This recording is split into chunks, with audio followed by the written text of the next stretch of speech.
안녕하세요. 채소과일식 저자 조승우 한약사입니다. 이번 영상에서는 여러분께 서울사이버대학교에서 인사를 드리게 됐는데요. 정말로 왔는데 깜짝 놀랐습니다. 제가 약대를 중간에 다니긴 했지만 처음 대학 졸업하고는 약 20년 만에 온 건데 이렇게 시설이 좋나? 신축인가? 내가 알기로는 2000년도에 설립을 한 걸로 알고 있는데 했는데요. 건물 관리를 이렇게 잘해왔대요. 그러니까 처음부터 원자재부터 그리고 설계까지 어떻게 짓는 게 오래 갈 것인가. 즉 관리비나 유지 보수비가 안 들게끔 처음에 가장 좋게 설계를 했다는 것이죠. 제가 이렇게 건물 이야기를 드린 것은 우리 인체도 똑같기 때문입니다. 특히나 미래융합인재학부인 통합건강관리학과에서 초청을 해주셔서 너무나 기쁜 마음에 한 걸음에 달려왔습니다. 바로 제가 평소에 존경하는 이시영 박사님께서 주관이라고 표현을 하면 적당하겠죠. 이시영 박사님께서 만든 학과이기 때문입니다. 통합건강관리학과. 네. 통합융합. 저도 이 단어들을 아주 좋아하거든요. 이 영상을 처음 보신 학생분들, 우리 서울사이버대학교 아니면 건강에 관심이 있으신 분들이라면 한약사? 한약사는 뭐지? 한의사인가? 이렇게 생각하실 수도 있어요. 그래서 저에 대해서 소개를 잠깐 드리자면 현재 여러분이 보시는 옆에 이쪽에 나와 있는 채소과일식의 저자입니다. 말 그대로 제목처럼 건강에, 그런데 뭐에 관련된 주제다? 채소과일식에 관련된 주제로 된 책이고요. 출판사 역사상 건강서적으로 전무후무하게 6개월 연속 교보나 예스24, 알라딘에 6개월 이상 건강 분야 1위를 차지하고 있습니다. 제가 뭐 잘나서 책을 잘 써서 그런 게 아니고요. 통합적인 관점에서 우리 몸을 어떻게 바라봐야 되고 치유해야 되고 건강을 잘 관리해서 질병을 예방할 수 있는 가장 손쉬운 방법에 대해서 썼기 때문이죠. 그리고 이 책의 내용을 바탕으로 실천을 했는데 내 몸이 달라졌다. 저는 더 이상 이것을 2주간의 기적, 3주간의 기적 이렇게 말씀드리지는 않아요. 다만 원래 우리 인간이 먹어왔던 게 무엇인지, 아니면 인간 자체가 삶을 어떻게 살아야 되는지 그 원리를 깨우치고 깨달은 대로 실천했기 때문이다. 그러니까 특별한 제가 비방이나 아니면은 한약을 전공한 한약사기 때문에 한약 처방을 쓰지 않았다는 것이죠. 그런 측면에서 통합건강관리학과, 서울사이버대학교에 있는 통합건강관리학과에 많은 관심을 가져주셨으면 합니다. 우리나라 의료체계는 현재 전 세계의 유일한 곳이기도 합니다. 양방, 한방, 즉 이원화된 구조이기 때문이죠. 쉽게 설명을 드리면 서양에서 들어온 의학이 양방이고 동양, 우리나라를 포함해서 일본, 중국, 동남아시아들 오래된 전통의학이 한방으로 일컬어지고 있습니다.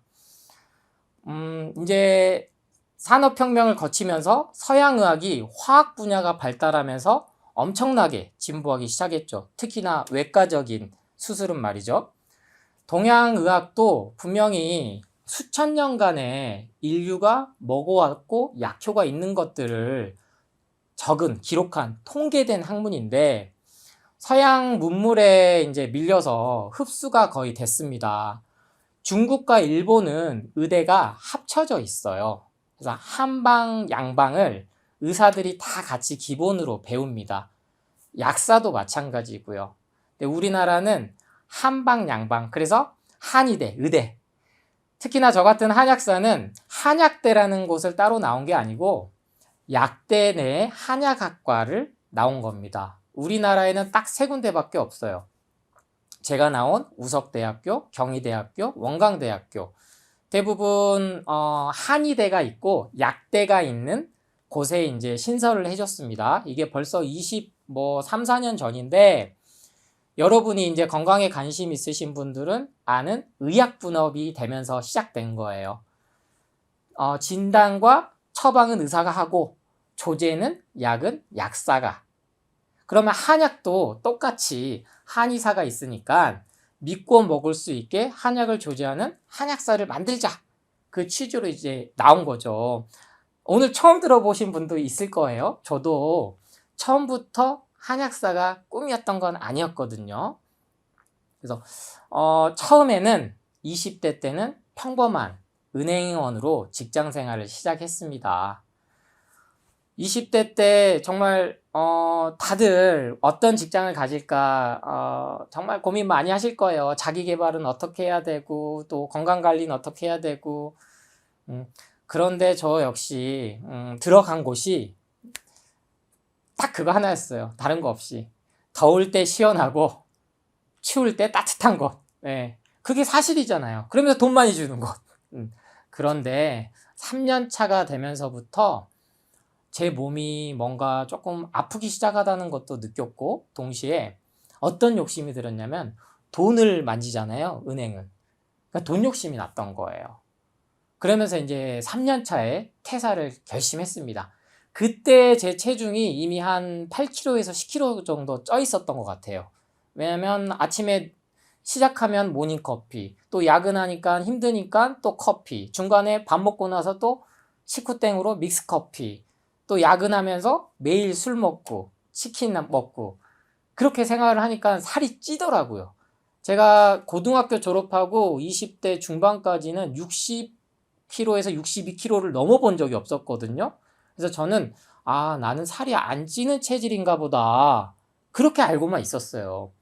근데 집 떠나고 뭐 이렇게 밖에 사회생활하고 독립생활 하니까 살이 찌더라는 거예요.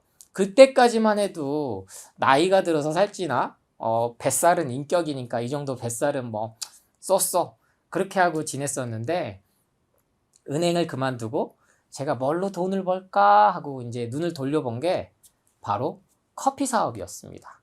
네. 2004년에서 2007년 정도까지 그때 이제 본격적으로 커피 원두, 아메리카노가 유행하기 시작했었거든요. 그래서 실제 사업 아이템을 잘 잡고 잘 됐습니다. 1년 정도는 유통을 경험을 했고요. 저의 첫 전공은 또 경영대였기 때문에 유통을 경험하면서 마트 납품도 해보고 어떻게 이게 시장이 돌아가는지, 어떠한 커피를 소비자들이 원하는지 그런 니즈 파악들을 다 하기 시작했죠. 그 1년이 끝나고 나서 본격적으로 로스팅, 즉 커피 콩을 이제 볶는 거죠. 실은 태우는 거예요. 그 로스팅을 제가 직접 합니다. 블렌딩을 하는 거죠. 가장 이제 싼 로부스타부터 해서 예가체프, 만델링, 수프리모 수십 종류의 이런 원두들을 갖다가 섞어 봅니다. 근데 그때 가장 좋은 건요, 싼 커피로 적은 돈으로 제일 큰 이윤을 남기는 것. 그럼 뭐 맛을 강하게 내는 거더라고요. 중독성이 있어야 되니까. 그때 제가 로스팅 배우고 이런 블렌딩하고 할 때는 그런 거에 대해서 건강이 나쁘다 이런 교육은 일절 받지 못했어요. 지금 생각해 보면 당연한 거고요. 그래서 매일 그렇게 콩을 로스팅 하면서 나오는 연기 마시면서 커피 향 너무 좋다. 뭐 에스프레소 하루에 막 수십 잔 먹었던 것 같아요. 그렇게 1년을 또 제품 개발하고 하면서 결국에는 다이어트 기능식품 커피. 그 당시 때는 정말 빨리 개발하고 한 거였죠. 왜 살을 빼는 커피. 이거 좋잖아요, 아이템이.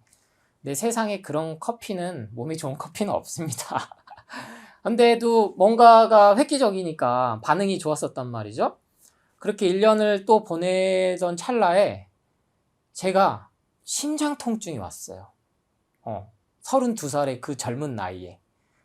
근데 이 심장 통증이 오기까지 저에게는 이미 많은 증상들을 몸에서 보내고 있었습니다. 그 신호를 제가 무시했던 거죠. 가장 흔한 게 뭘까요? 네, 소화불량. 우리 몸이 어디 문제가 생기면 가장 먼저 나타나는 게 소화불량이에요. 뭐 먹어도 소화가 안 돼. 더부룩해. 트름 나와. 막 방귀 나와. 그 다음 두통, 설사.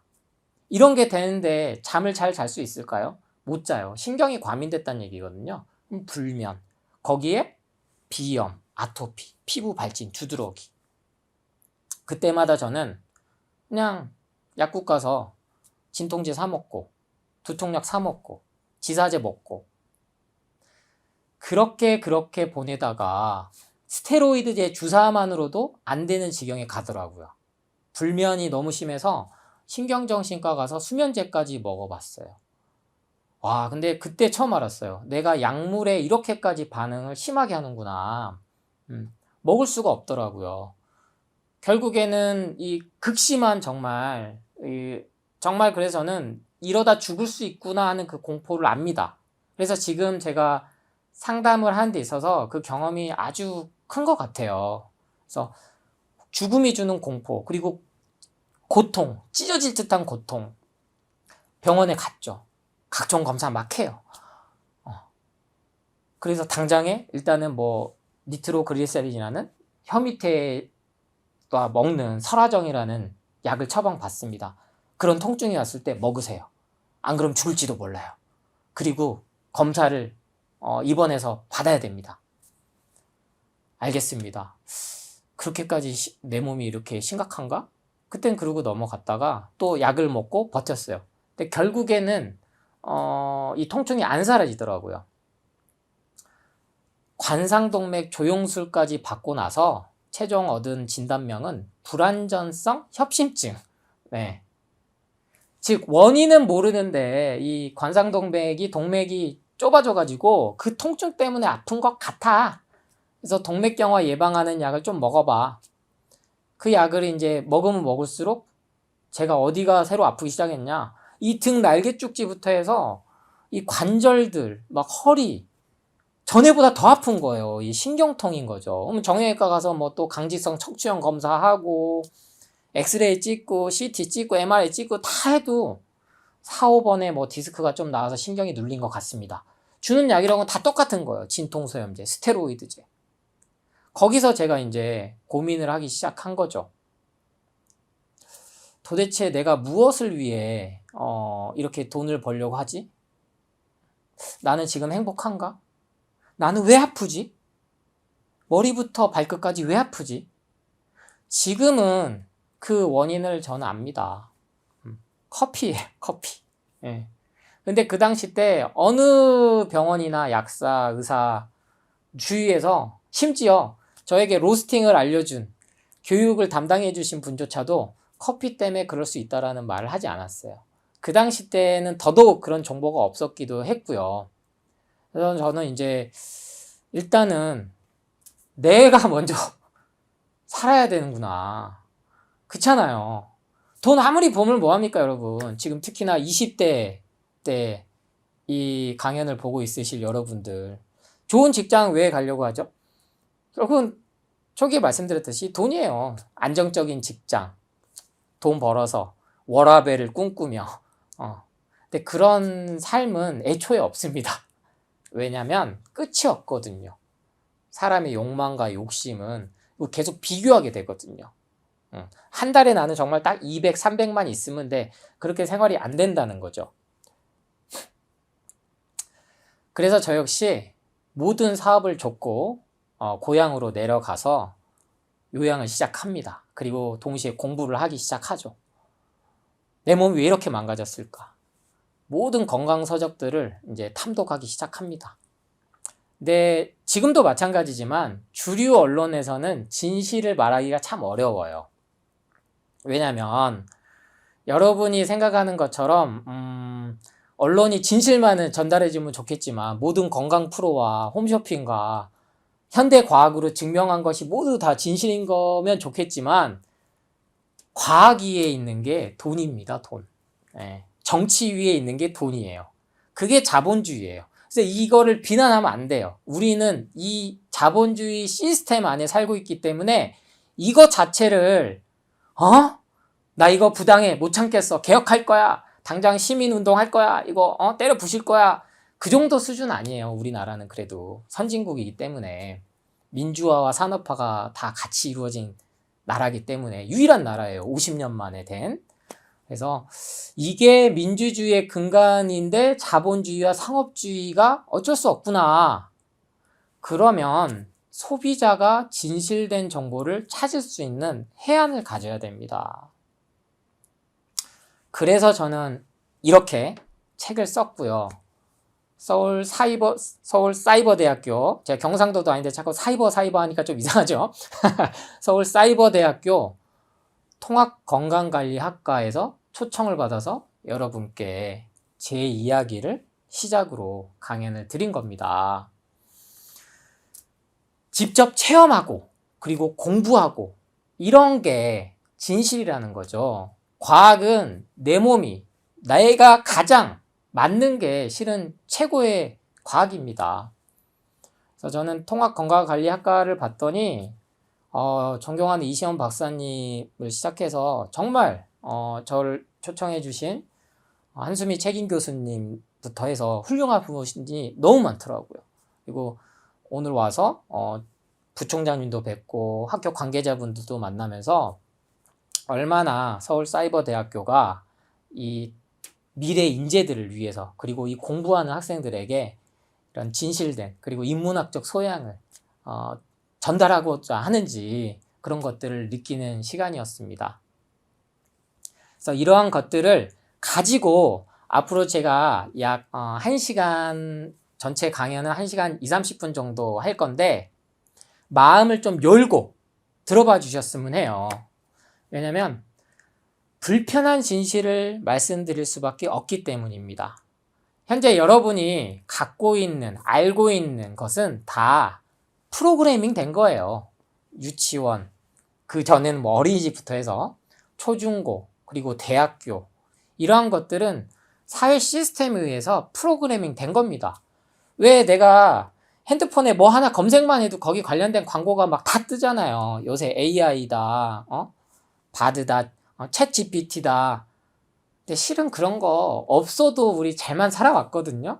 그래서 꼭 내가 뭐 챗 GPT를 활용을 잘 해야지만이 시대에 뒤떨어지지 않고, 특히 뭐 서울 사이버대학교 난 학생이니까 내가 AI를, 인공지능을 잘 다뤄야지만, 그런 강박을 가질 필요는 없다는 거예요. 그래서 이번 제 강연은 조금은 편하게 들어봐 주시기를 부탁드립니다.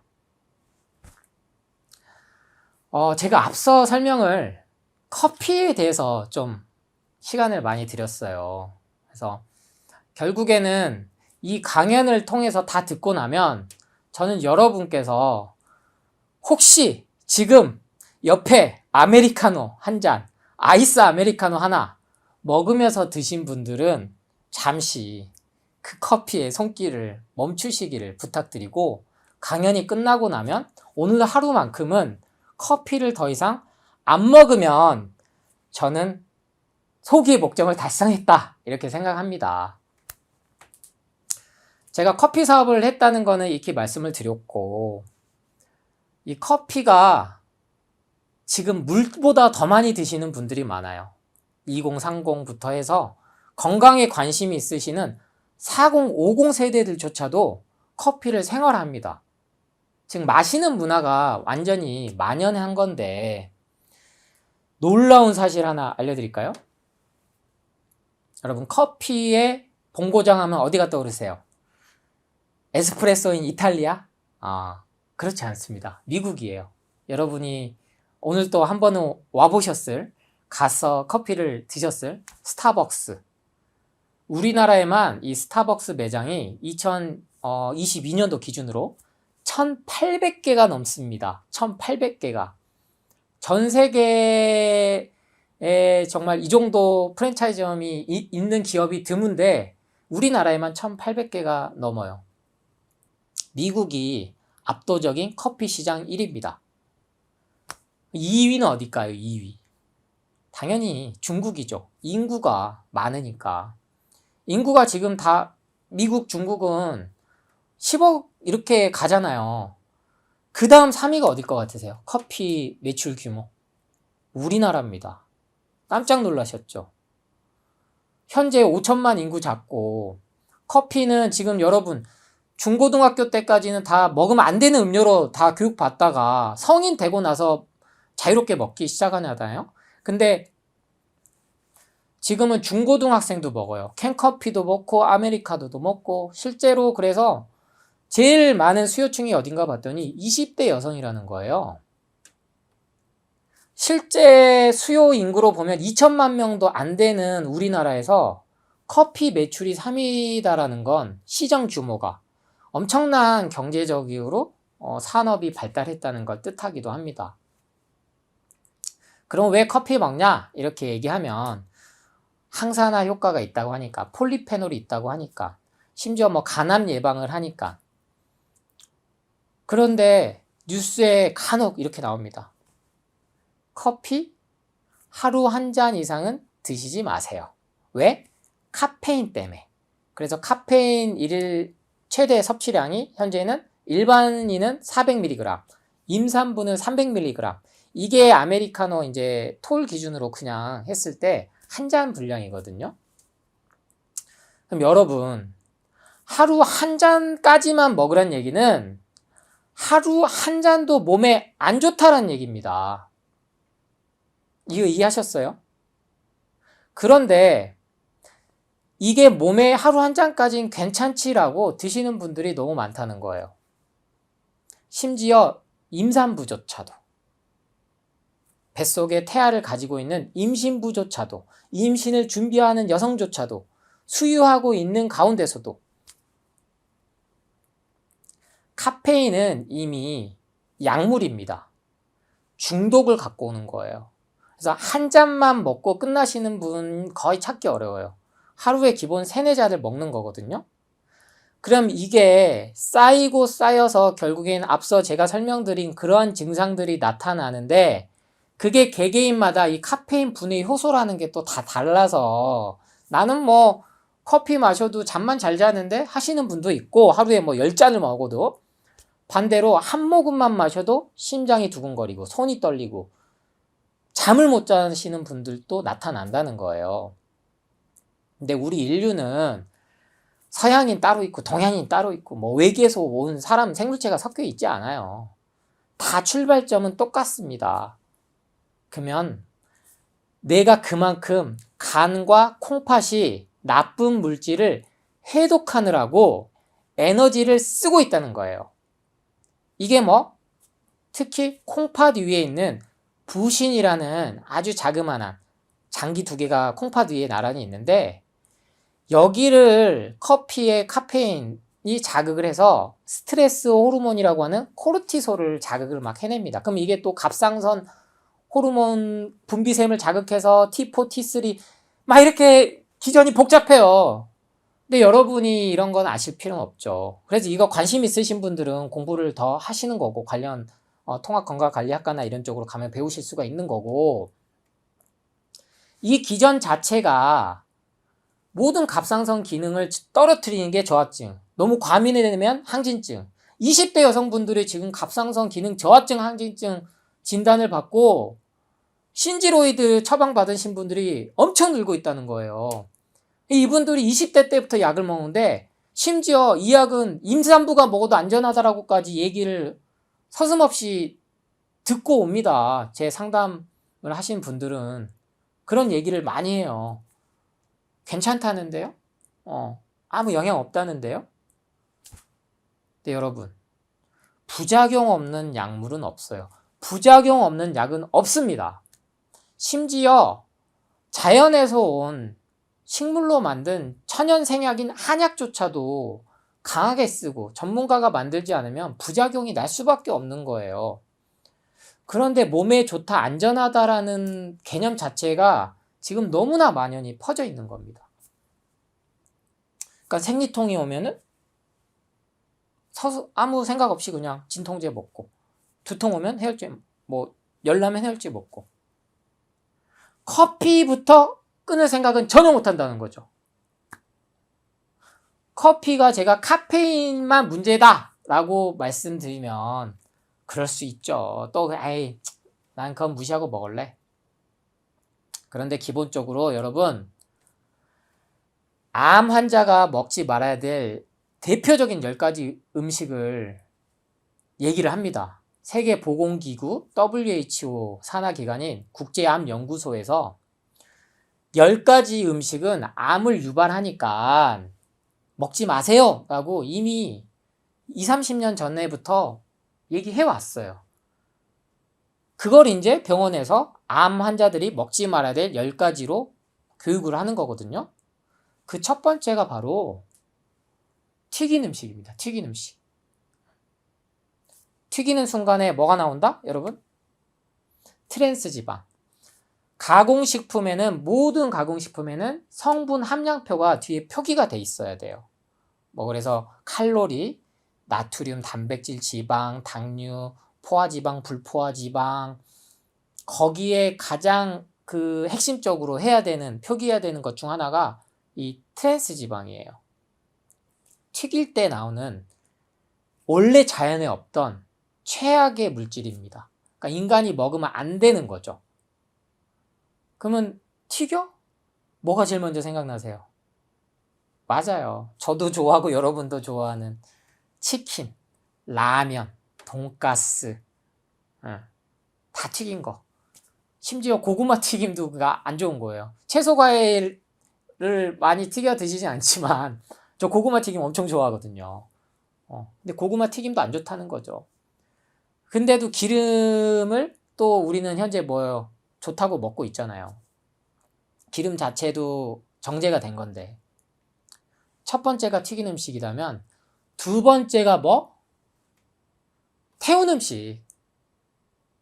고기가 현재 붉은색 육류도 이군 발암물질로 들어가 있는데 이 소고기, 돼지고기, 닭고기를 태웠을 때 벤조피렌이라는 그리고 감자를 튀겼을 때 나오는 아크릴 아마이드라는 이 물질들이 1군 발암물질로 들어가 있습니다.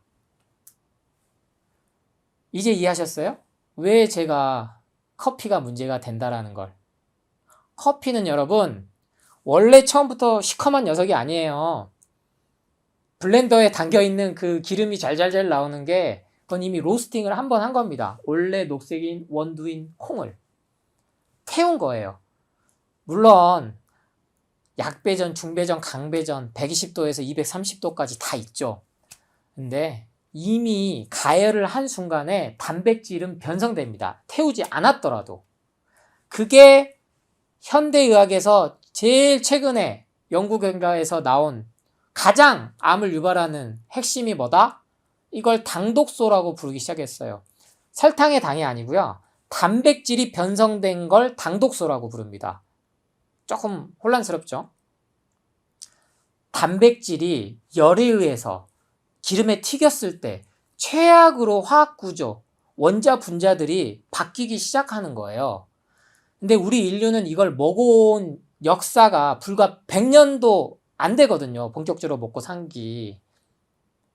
그 단백질 변성된 당독소들이 커피에 있다는 겁니다. 태우면서. 술, 담배는 당연히 이미 모두 다 발암물질이어서 술병에, 담뱃갑에 사진이 붙어 있잖아요. 먹으면 안 된다고. 그러니까 여기에서 여러분이 또 이렇게 물어보실 거예요. 이 영상을 처음 보신 분들은 에이, 한약사님 말대로라면 커피를 국가에서 전 세계적으로 술, 담배처럼 했겠죠. 실제 1990년대까지만 해도 커피는 발암물질에 들어가 있었습니다. 미국은 즉 법을 만든 데 있어서 로비가 합법적이에요. 기업들이 하는 로비가. 가장 이 로비하는데 돈을 많이 들이는 회사가 어딜 것 같으세요?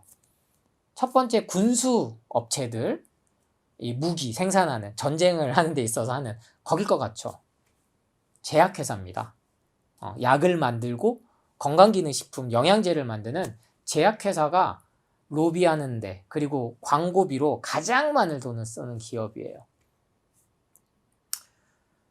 코카콜라가 정말 오랜 시간 동안 사랑을 받아왔죠. 근데 이미 코카콜라를 포함해서 탄산음료는 발암물질이나 똑같습니다. 근데 거기에 못 들어간 대신에 몸에 안 좋다라는 게 다 밝혀져 버렸어요. 똑같이 탄산음료에도 카페인 들어가죠.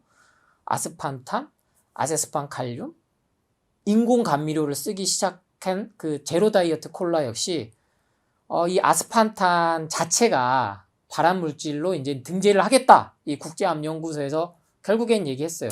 이 아스파탐도 원래는 처음부터 태생 자체가 식품으로 쓸 수가 없는 그 화학품이었기 때문에 안 됐던 게 미국에서 엄청난 정치적인 로비 오랫동안 계속 끊임없이 해서 그래서 이제 승인된 겁니다. 근데 이제 퇴출을 할 수밖에 없게끔 과학적 연구 진실이 쌓인 거죠. 그래서 술, 담배, 탄산은 기본으로 이제는 몸엔 안 좋아. 국가에서도 얘기합니다. 초중학교, 중학교, 고등학교까지 탄산음료, 커피, 자판기는 설치를 못하게 하잖아요. 근데 여러분 19살에서 20살 됐다고 갑자기 탄산음료하고 커피 먹을 게 몸에 좋아질까요? 그거 아니라는 거예요. 더 되려 떨어지죠. 왕성한 돌도 씹어 먹을 나이가 지날수록 몸에 안 좋은 걸 먹을수록 몸은 현저히 떨어지는 거예요.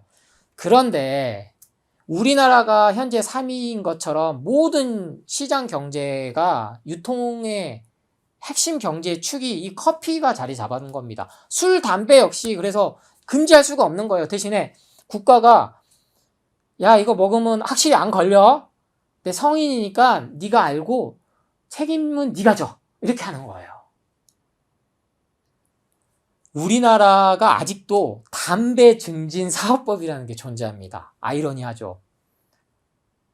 우리나라 국립암센터에서 암 예방 첫 번째가 10가지가 있는데 암을 안 걸리고 질병을 예방할 수 있는 방법으로 알려준 10가지 중에 첫 번째가 직접 흡연, 간접 흡연 피하기입니다. 즉 흡연은 안 된다는 거예요. 어떠한 경우에도. 이거는 근데 되게 생각해 보셔야 될 게 간접 흡연도 들어갔다는 거예요.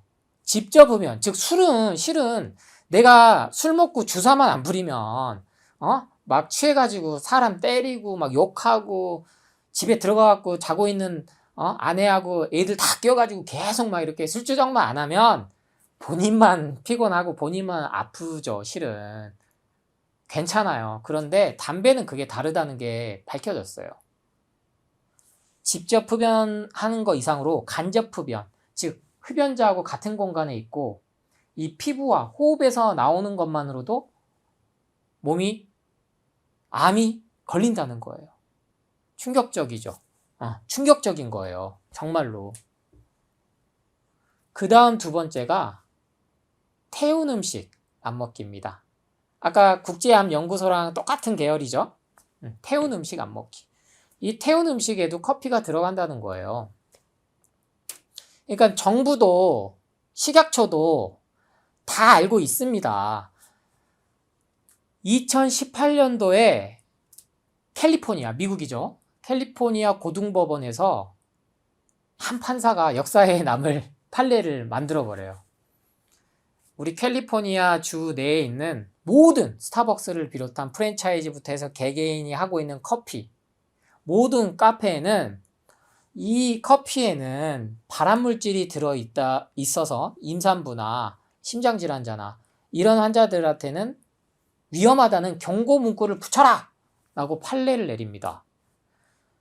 여러분 이건 엄청난 거예요. 법원은 모든 증거를 수집하는 곳이잖아요. 그러면 과학적이어야 되겠죠. 현대 과학 기준에 봤을 때. 그래서 계속 과학은 바뀝니다. 바뀌어 나가요. 그러니까 예전에는 1970년대까지만 해도 미국에서 의사들이 흰 가운 입고 담배 광고를 했다고요. 여러분은 어떤 담배를 피시겠습니까? 저는 이 담배를 핍니다 하고 임산부들이 막 나와서 담배 피고 있는데 옆에서 막 있었다고요. 담배도 발암물질로 지정되기까지 엄청난 소송전이 난무하고 의학계에서 기존 말 그대로 기득권층들과 그리고 양심을 걸고 연구하는 과학자들과 진실게임이 있었습니다. 이런 과정을 거쳐서 된 거예요. 술도 그래서 더 이상 하루 한 잔도 안 좋다라고 이제는 얘기해요. 지금 한 30, 40 세대들은 특히나 50, 60 세대들 중에 뉴스 잘 안 보신 분들은 에이, 술 하루 한 잔은 약 주니까 괜찮아 하신 분 아직도 있을 거예요. 근데 뉴스에서조차도 이제는 술 하루에 한 잔도 안 좋습니다. 와인도 마찬가지입니다. 암을 유발합니다. 심장병을 갖고 옵니다. 알코올은 그만큼 몸에 안 좋습니다. 라고 얘기합니다. 그게 이제는 정설로 자리 잡은 거예요. 주류 회사들 술을 팔기 위해서 하루 한 잔은 괜찮다라는 그 마케팅도 이제는 허용이 안 된 거죠.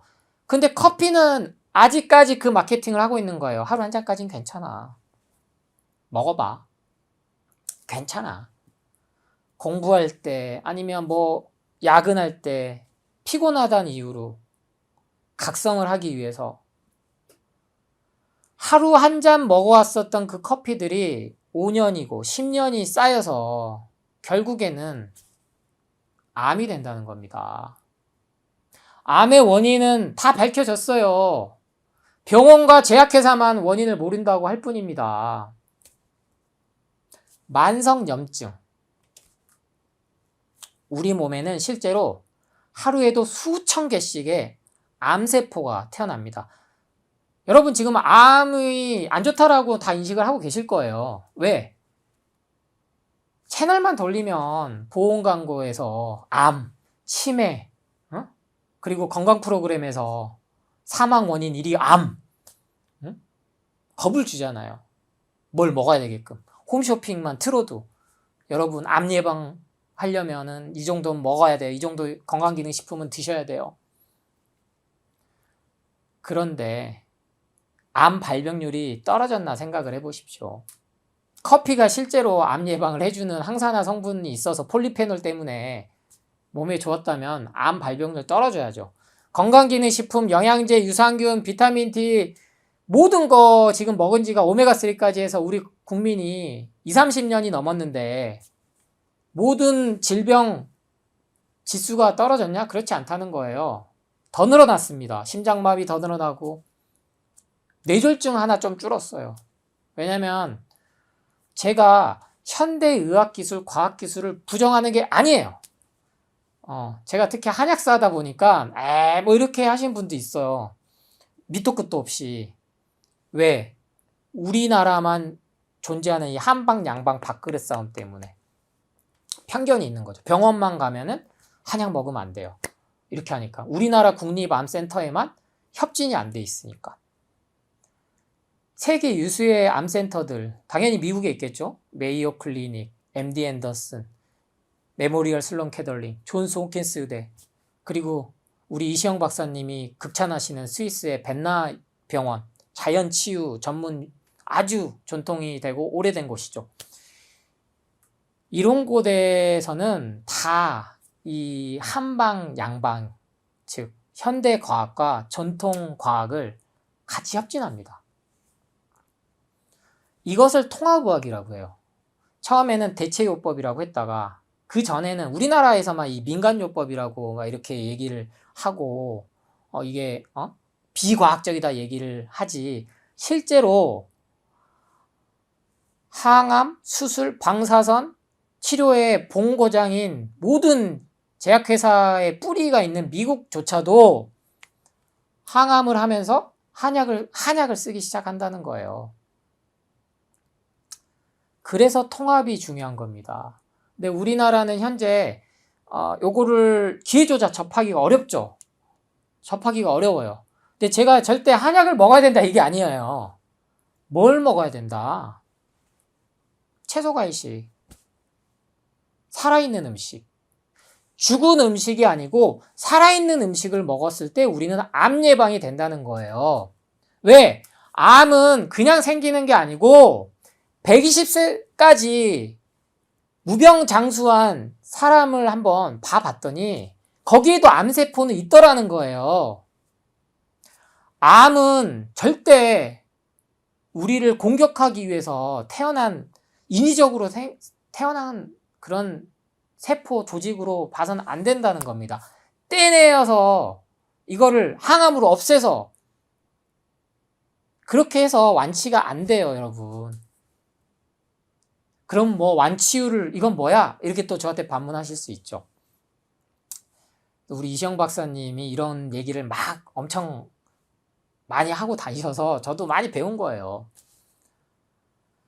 암 생존율, 완치율 간단히 제가 설명드릴게요.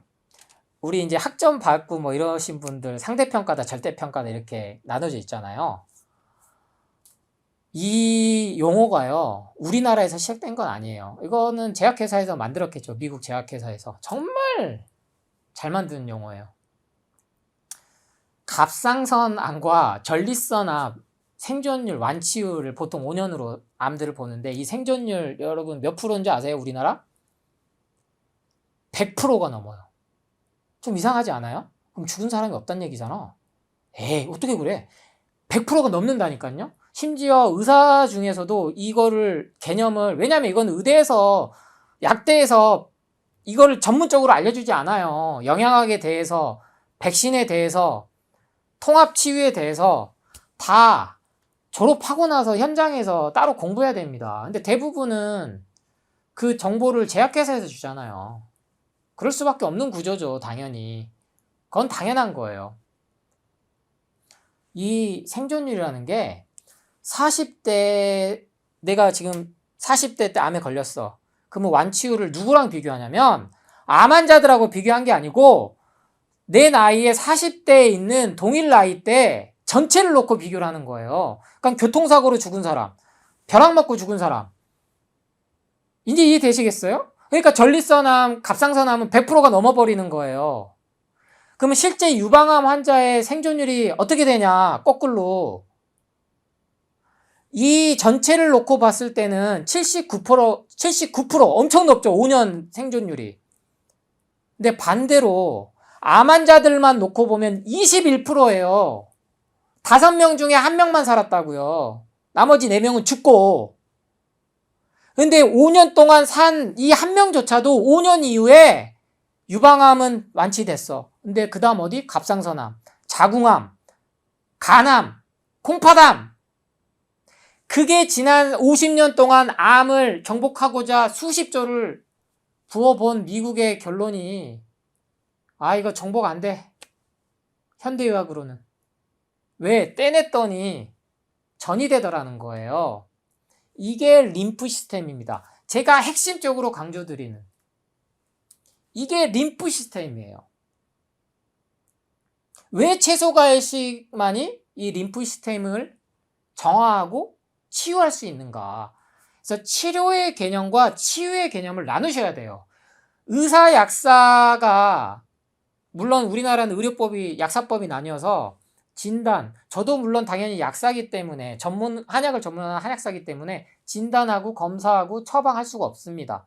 대신에 이 한방 분업이 아직 안 된 구조여서 상담을 통해서 보건복지부가 정한 처방 내에서 안내드리고 직접 조제해드리고 있을 뿐이고, 우리 약사들은 다 의사가 내린 처방전 기본으로 해서 약을 조제해 주잖아요. 그 취지는 좋은 거죠. 여러 가지 그 국민 혈세나 세금을 줄이고자 하는 그 작업에서 시작된 거니까. 그런데 이 치료에 대해서는 전문가라고 할 수 있지만 치유라는 개념이 이 자연에 대해서, 인류학에 대해서, 인문학에 대해서, 우주 전체에 대해서 이 통찰하는, 통합하는 이 인사이트가 부재해서는 현대 과학의 협소한 시선만으로는 절대 완치가 안 된다는 겁니다. 제가 약장수가 아니에요. 제가 이 정도 언변으로 제가 한약 팔았으면요, 저는 빌딩 몇 개 세우고도 남았을 거예요. 예, 약을 팔아도 얼마나 잘 팔았겠습니까, 여러분. 원래 우리 인간이 먹지 말아야 될 음식을 먹어서 이 매일 생겼다가 사라지는 암세포들이 점점점 쌓이고 있다. 이거를 여러분이 이해를 하셔야 된다는 겁니다. 그 핵심으로 무식 중에 매일 내가 먹고 있는 이 커피부터 줄여보시면, 내가 변비가 심하셨던 분들 해결됩니다. 절대 이뇨작용을 활발하게 해준 게 좋은 게 아니에요. 커피 때문에 변비가 옵니다. 이 몸에 대한 이해는요, 의사에게 맡기면 안 돼요. 병원에게 맡기면 안 돼요. 여러분 핸드폰 하나만 사도 비교 엄청 하시잖아요. 그 수십만 원짜리 핸드폰 하나 사도. 근데 내 목숨을 담보로 하는데 이 수술을 할지 말지를 결정을 남에게 맡긴다? 그거는 1900 진짜 6.25 전쟁 나고 나서 전쟁 있던 시절에 획기적으로 과학기술이 발달하고 의학기술이 좋아지면서 응급환자, 즉 교통사고가 나고 예전에 전쟁 났을 때 뼈가 부러지고 아니면은 정말 골든타임 때 가면은 심장마비나 뇌졸중 뇌경색이나 살릴 수 있죠. 그건 제가 부인하는 게 아니에요. 병원 가지 마라! 그럴 때도 집에서 그냥 있다가 자연사해라! 그런 얘기가 아니에요. 그럴 때 가야 되는 건 맞지만 만성질환인 경우는 약으로는 더 이상 해결이 안 된다는 거예요. 근데 여러분, 환자가 없으면 병원은 망합니다. 제약회사는 망해요. 제약회사도 역시 기업이에요. 의료산업이에요. 사업이라고요. 그래서 다국적 제약회사 홈페이지 가보면요, 첫 번째 목표가 회사 주주의 최대 이익을 반영한다라고 아예 써 있습니다. 그건 무슨 말이에요? 약을 많이 팔아서, 백신을 많이 팔아서 최대의 이윤을 얻게 한다. 그걸 비난하면 안 된다니까요. 그 시대에 우리가 살고 있으니까. 그러면 상식적으로 생각해 보면 안 먹어도 될 약이 처방이 된다는 거예요. 이게 약물 오남용이잖아요. 국가에서조차도 얘기하는 거잖아요. 대표적인 게 뭐예요? 항생제. 정말 필요할 때만 써야 되는데 항생제를 어린아이들 무조건 감기만 걸리면 가면은 안 지난 아이들한테도 항생제를 써가지고 정작 써야 될 때는 내성이 생겨서 안 듣는 거예요. 마지막이 남은 이 방코마이신이라는 항생제까지 내성이 생긴 게 확인돼서 현재는 이제 그 내성이 생긴 사람한테는 쓸 수가 없어. 왜냐면 슈퍼박테리아가 생겨버렸거든요. 그래서 노인들 사망 원인이가 폐렴입니다.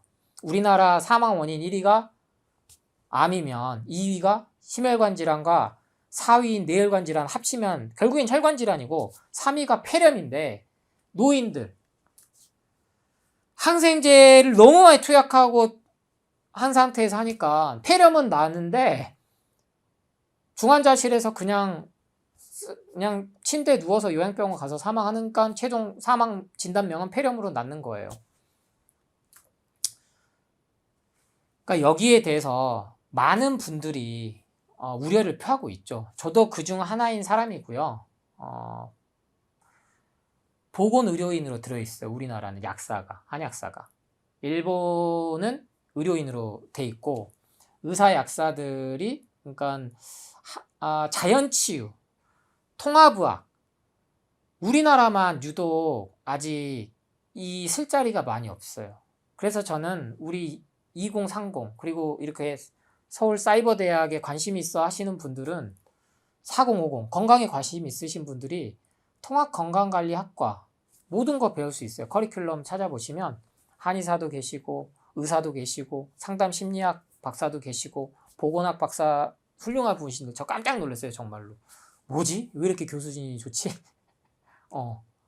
제가 와서 막 다시 공부를 하고 싶을 정도로 그 선두에는 우리 이시영 박사님이 계시는 곳이기도 하고.